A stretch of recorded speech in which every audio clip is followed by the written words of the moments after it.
Some are calling this the year of diss tracks, with a number of rappers at odds putting their feelings to music, most notably Drake and Kendrick Lamar. While this may seem new to some, hip-hop is rooted in this, a lyrical challenge to prove who's the best MC.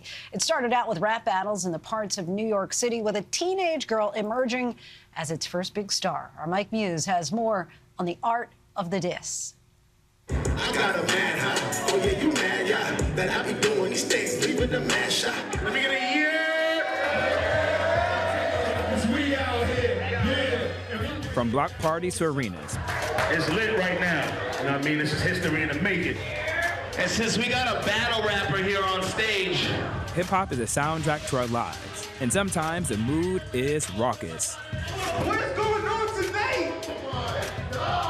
You name dropping? This is crazy. You remember Nas's Ether? Jay-Z. What's up? It's your time. Hey, yo, I know you ain't talking about me, dog. You? You even memorized the intro and Tupac's Hit 'Em Up.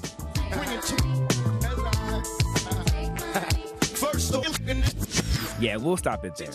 But who can forget 50 Cent's Back Down? It's easy to see when you look at me. If you look closely, 50 don't back down. The art of the diss is not taken lightly in the culture, whether it's Megan Thee Stallion versus Nicki Minaj, Ice Spice versus Lotto, or the biggest beef this year, Drake and Kendrick Lamar. From Drake's Family Matters Did it dirty all your life, you tryna make peace. I heard that one of them little kids might be day free. to the phenom that is Kendrick Lamar's Not Like Us. The family matter and the truth of the matter. It was God's plan to show y'all the liar. The diss is as much part of hip-hop as graffiti and breakdancing. It's very important. It was the standard. You had to be better than this one in order to get to this place. You had to be better than this one in order to get to that place. Roxanne Shante is not only a hip-hop pioneer, but she's also the artist behind the first commercial diss track, Roxanne's Revenge. Well, my name is Roxanne. Don't you know I just a cold rock a party and I do this show. I said I'm a... Well, my name is Roxanne. And don't you know? And then I just started it from there. But there was no Roxanne. No, I created her. Because that song was about a young lady that didn't give them any attention, correct? Exactly. She initially entered the fray kind of almost being used, right? Because she was responding to UTFO's Roxanne, Roxanne record. Roxanne, Roxanne, I wanna be your man. She was a child star, battling grown men who were saying outlandish things to her, about her, and she kind of just infiltrated the game and beat a lot of them. Before you turned 14, you were already known around these parks, around this area, as a battle rapper. Around the city. Around the city. Actually. As a battle rapper. Yeah, I started when I was about 10 years old. Roxanne took the battle to the mainstream, spurring hundreds of response records. She goes back, scathing retort to them, but then this record gets answered umpteen times over. It's like the most responded to rap record. So then she participates in the battle for rap supremacy in 1985, right? I remember going into a battle contest for world supremacy. And it meant that you were the best MC in the world. And so I remember another MC who happened to be on the board of like the judges. And so years later, I saw the MC and he just said, that day, Roxanne Shante couldn't be the best in the world. Hip hop was just starting to be taken serious. And if they thought that the best in the world in hip hop was a 15-year-old black girl, we couldn't have that. When I think about stuff like that and how we contextualize music history and how women and children are always collateral damage in rap beefs, Roxanne Shante is the perfect microcosm of all of that. I think it's important to remember the history. I think it's important to remember the tragedy and the missteps that we took as a culture with her career, but it is also important to highlight the triumph and who she is. Because of Roxanne and the infamous Roxanne Wars, this hip-hop pillar took center stage. If you had a mic and something to prove, you had a shot. Driving decades of beefs and lyrical supremacy. And so I think it's this time for me to test you all. When you think rap battles, which one comes to your mind? Jay Nas. Who did you have?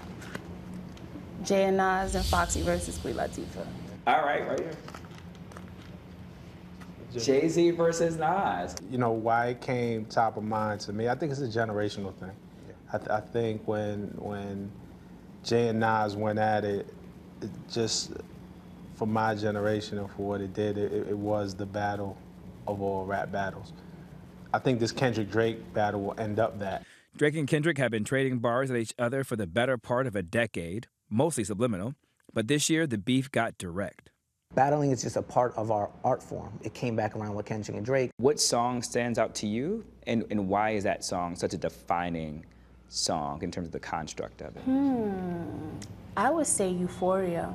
Them superpowers get neutralized. I can only watch in silence. There's something about Euphoria that helps me remember why I loved Kendrick from the beginning. I'll say the tailor-made freestyle that Drake did. And so I like the way that Drake used the AI Tupac to kind of deconstruct Kendrick's kind of standing on legacy. If we're being fair and unbiased, there is some tremendous rapping on Family Matters. Started reaching for my ways. Drop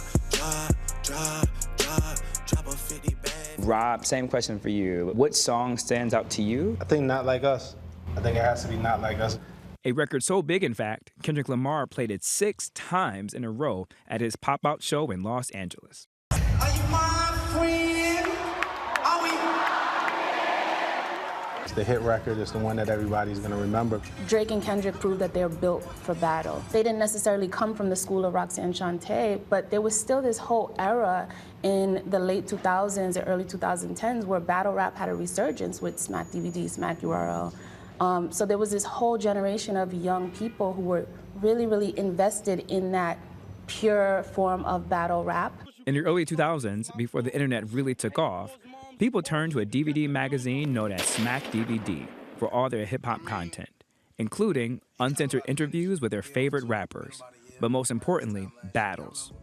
Well, first things first, acapella separates both. That's Charlie Clips. He's a battle rapper. The GOAT, the greatest, one of the greatest, just spice me up. But you might know him best from MTV's Wildin' Out. With this lumberjack joint on, you look like the bounty man on a little bit of paper towel. It's drama at its highest form. So you got R&B, got hip hop, you got rap, you got country. Now battle rap is one. Because we're doing numbers on YouTube more than some artist videos. We're selling out arenas, we're selling out wherever we perform at, doing thousands and thousands of pay-per-view sales and everything, right? You need to cut it out because it's all in your mind.